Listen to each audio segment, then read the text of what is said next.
This is Manufacturing Network. I'm going to be talking very quickly about the lessons that we are taking away from what I was doing, what I was talking about.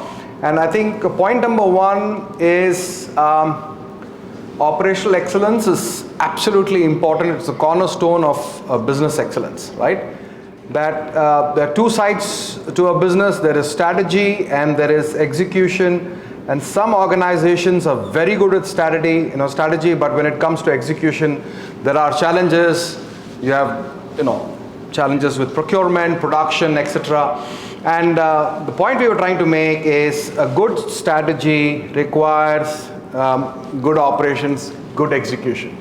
And many times strategies are fantastic, our vision is great as CEOs, but our operations fail us, whether it is operations in sales, in design, in manufacturing, in procurement.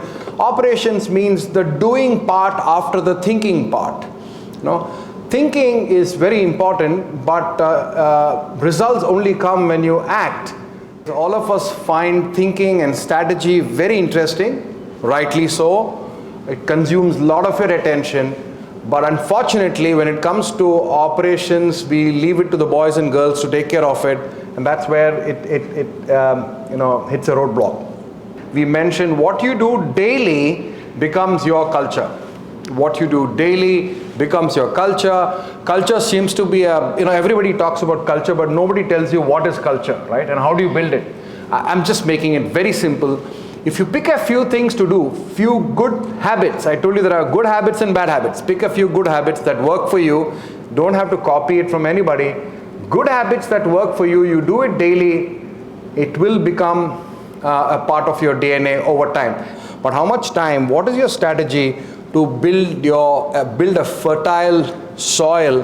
Because that's where all your ideas and strategies will sprout, become a good tree, strong tree. And when you have strong trees, you have good harvest, not only for one quarter, second quarter, third quarter, and good trees bear fruits for a long time. So please focus on the soil.